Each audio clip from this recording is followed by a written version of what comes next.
गोविंद शिल्प घेऊन येत आहे एकूण 80 ट्विन बंगलोचा भव्य दिव्य पंढरपुरातील एकमेव प्रकल्प। आमच्या प्रकल्पाची वैशिष्ट्ये मनाला शांती देणारं महादेवाचं मंदिर, मुख्य रस्ता सुमारे 30 फुटांचा, अंतर्गत रस्ता सुमारे 20 फुटांचा, ग्रामपंचायत योजनेचा प्रत्येक बंगलोजला स्वतंत्र नळ, सांडपाण्याची सुरक्षित विल्हेवाट, सर्व टाइल्स ग्लॉसी आणि नामांकित कंपनीच्या, सर्व स्टेअर, खिडक्या, चौकटी सुपर ब्लॅक ग्रेनाइट, दोन्ही अटॅच बाथरूम पूर्णपणे टाइल्स, पंतप्रधान हर घर नल योजना पूर्णत्वाकडे, bathroom, basin, kitchen CP fittings हे जगवार कंपनीचे, स्टील वर्क पूर्णपणे जिंदाल कंपनीचे, 1000 लिटर पाण्याची टाकी, 150 लिटर सोलर वॉटर हीटर सोबत वॉटर प्युरिफायर, प्रत्येक बंगलोजला स्वतंत्र पार्किंग, दर्शनीय भाग पूर्णपणे डॅटो टाइल्स, टाटा प्रवेश कंपनीचे आकर्षक भक्कम दरवाजा, फुटी उंचीचे सुरक्षित कंपाऊंड। मग विचार काय करताय? गोविंद शिल्प, पत्ता गट नंबर 95, हॉटेल अंगण शेजारी, टाकळी रोड, पंढरपूर। घडामोडी पाहण्यासाठी आमच्या YouTube चॅनलवरील PVR म्हणजेच पंढरी वार्ता या न्यूजला सबस्क्राइब करा आणि शेजारील बेल आयकॉनवर क्लिक करा।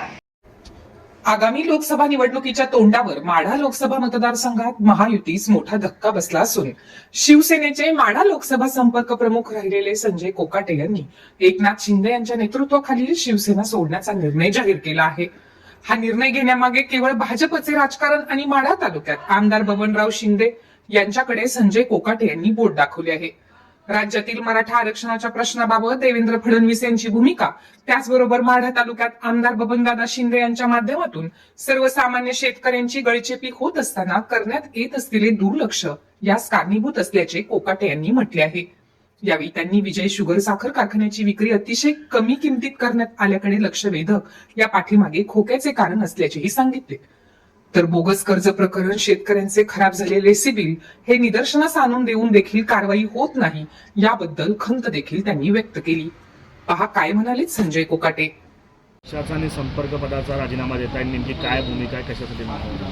मी माझ्याबरोबर माढा विधानसभा मतदारसंघाचे अध्यक्ष रामचंद्र टकले, जिल्हा उपप्रमुख विनोदजी पाटील आणि अनेक शिवसेनेचे पदाधिकारी, सरपंच येणाऱ्या लोकसभेच्या निवडणुकीमध्ये भारतीय जनता पार्टीचा प्रचार करायचा नाही आणि शिवसेनेमध्ये असेल तर आपल्या नेते मंडळींना त्याचा त्रास होऊ शकतो, म्हणून आम्ही सगळे शिवसेनेच्या पदाचा आणि प्राथमिक सदस्यत्वाचा राजीनामा देत आहे। भारतीय जनता पार्टीचा प्रचार करायचा नाही त्याची 3 कारणं आहेत। एक तर मराठा आणि धनगर आरक्षणाचा विचका करून समाज जातीमध्ये भांडण लावण्याचं काम भारतीय जनता पार्टीने केलंय।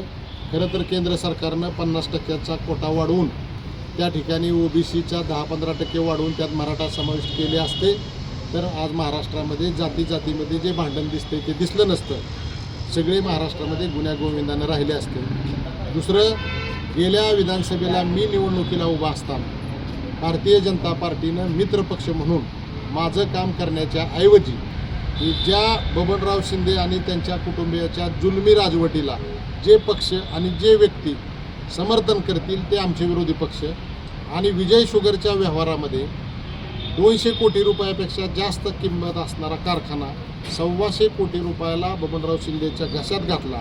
आणि त्याच वेळेस तत्कालीन सहकार मंत्र्यांनी काळजी घ्यायला पाहिजे होती की लोकांचे त्या ठिकाणी शेअर्स आहे, ऊसाचे पैसे आहे, तोडणी वाहतूक आहे, शेतकऱ्यांना अक्षरशः देशी धोडीला लावून त्या ठिकाणी कारखाना घशात घातला आणि याचमुळं त्यांना त्यांच्याकडं मिळालेल्या लोण्याच्या गोळ्याला जागून त्यांना भारतीय जनता पार्टीमध्ये आणून माड्याची उमेदवारी देण्याचा प्रयत्न केला।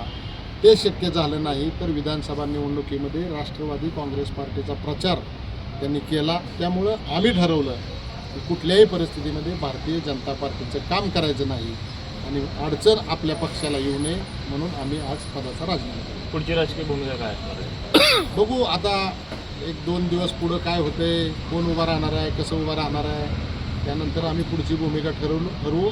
पण एक मात्र आमची सगळ्यांची ठाम भूमिका आहे की भारतीय जनता पार्टीच्या उमेदवाराचं लोकसभेच्या काम करायचं नाही।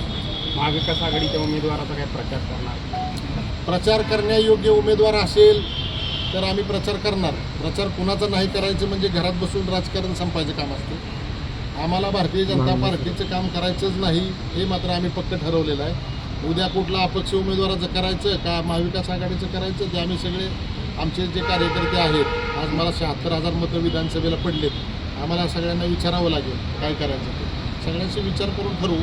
परंतु एक भारतीय जनता पार्टीचं करायचं नाही हे मात्र नक्की. मोहिते पाटील कुटुंबियांकडनं देखील उमेदवाराची मागणी लोकसभेसाठी माढा लोकसभेसाठी होत होती. त्यांच्याकडनं जर कुठला उमेदवार दिला गेला तर त्यांच्या प्रचाराला तुम्ही राहणार आहात का? मोहिते पाटलांचा आमचा आणि त्यांच्या उमेदवारीचा हा त्यांचा पक्षांतर वाद होता.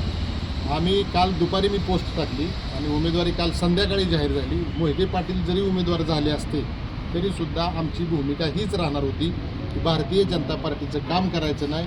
कारण आज मराठा समाजामध्ये खूप मोठा एक राग या देवेंद्र फडणवीसांनी यांच्याबद्दल आहे. शिवाय सगळ्यांना माहीत आहे की 2013-14मध्ये त्याच्यापेक्षा कितीतरी कमी जमीन असणारा कारखाना 148 कोटीला विकला होता.